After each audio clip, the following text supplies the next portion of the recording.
Bună ziua, dragii mei! Eu sunt Claudia și haideți să fim sănătoși împreună! Astăzi vorbim despre propolis. Propolisul este o substanță preparată de albine din rășina culeasă de pe mugurii și ramurile tinere de cireș, vișin, plop, mesteacăn, brad, molid, arin, la care adaugă ceară și secreții proprii.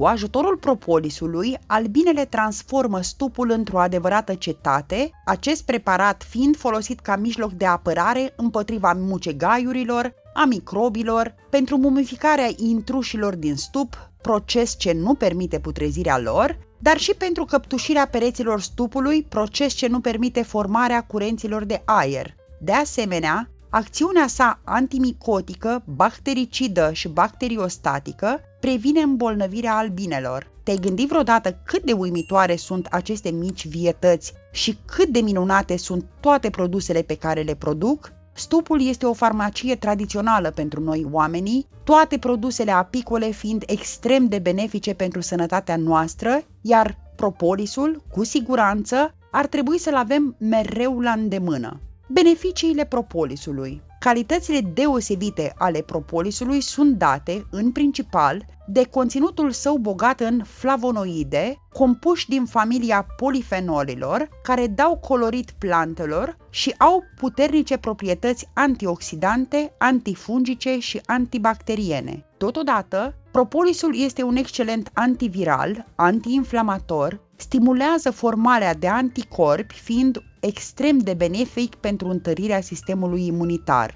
La nivel intern, propolisul are o puternică acțiune antimicrobiană, bacteriostatică și bactericidă, atât asupra bacteriilor gram-pozitive, cât și asupra bacteriilor gram-negative, antimicotică față de Candida albicans, antivirală față de virusul herpes simplex, analgezică, antiinflamatoare, anestezică, cicatrizantă, imunostimulentă, antioxidantă și mucolitică. La nivel extern, propolisul are o puternică acțiune analgezică, antiinflamatoare, antimicrobiană, anestezică și cicatrizantă. Propolisul este eficient în tratarea febrei, răcelii și gripei, virozelor respiratorii, tusei, bronșitei, pneumoniei, faringitei, sinuzitei, gastritelor și ulcerului la stomac, colitei și enterocolitei, paraziților intestinari, infecțiilor reno-urinare, precum și în tratarea eczemelor infecțioase, a micozelor, rănilor deschise și arsurilor, a gingivitei, parodontozei și altor probleme ale cavității bucale. De astfel, studiile recente arată că propolisul distruge 21 de bacterii, 9 specii de ciuperci parazite și alte 30 de tipuri de virusuri, incluzând și varietățile lor. Cercetătorii și apiterapeuții din toată lumea descoperind noi și noi proprietăți și indicații pentru acest uimitor produs natural. În plus, spre deosebire de medicamentele de sinteză, propolisul acționează eficient împotriva bacteriilor dăunătoare, fără a le distruge pe cele bune, cum se întâmplă cu antibioticele obișnuite. De asemenea, propolisul nu provoacă efecte secundare, stimulând buna funcționare a organismului în general.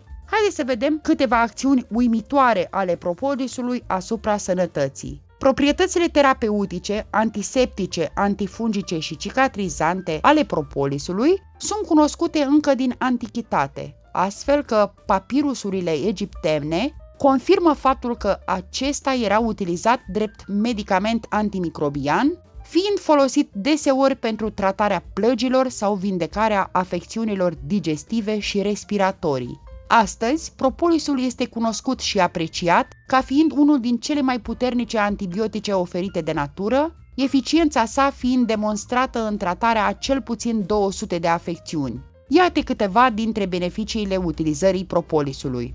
Întărește sistemul imunitar. Datorită compoziției sale foarte complexe, propolisul stimulează formarea de anticorpi și ajută la absorbția nutrienților în organism, fiind foarte eficient în menținerea unui sistem imunitar sănătos. Tocmai de aceea, consumul de propolis este foarte potrivit atât în sezonul rece, cât și primăvara și toamna, când avem o imunitate precară, ținând departe răceala și gripa. Propolisul conține antibiotice vegetale și multe elemente chimice de care organismul uman are nevoie pentru a se menține sănătos. Flavonoide, glucide, vitamine, oligoelemente, aminoacizi, polen, ceară, rășini, balsamuri și uleiuri volatile. Tratează răceala și durerile în gât.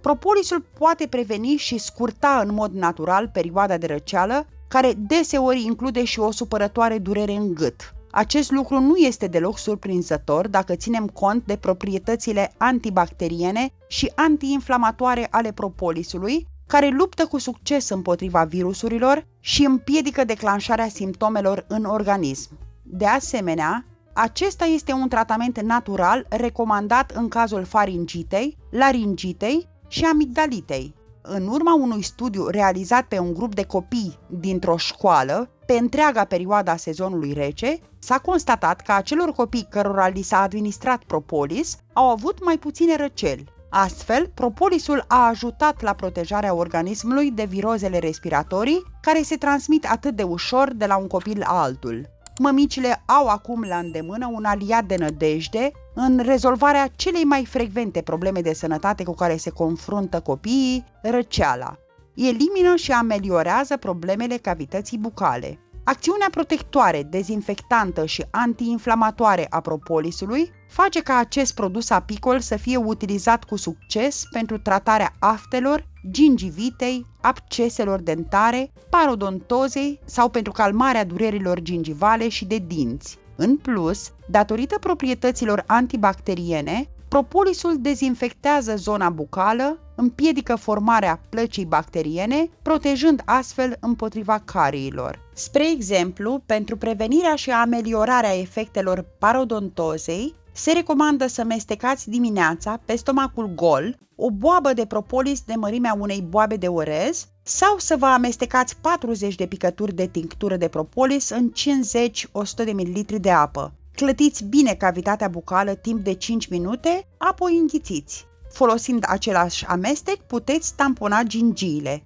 Tratează afecțiunile gastrointestinale. Până nu de mult, ulcerele și gastritele erau o raritate. Acestea însă au devenit o problemă majoră pentru omul din zilele noastre, care are o alimentație deficitară și dezechilibrată, bea mai multă cafea, consumă alcool, fumează mult, are un somn neregulat și este tot timpul stresat. La toate acestea se adaugă și bacteria Helicobacter pylori, care este responsabilă de majoritatea ulcerelor stomacale. O alternativă naturală pentru tratarea ulcerelor și gastritelor este propolisul. Propolisul este cunoscut drept unul din cele mai puternice antibiotice naturale, are proprietăți antiinflamatoare, efect antispastic, reglează secreția sucului gastric și ajută la cicatrizarea leziunilor mucoasei stomacale. Mai mult, spre deosebire de antibioticele uzuale, propolisul nu provoacă neplăceri stomacului sau alte reacții adverse.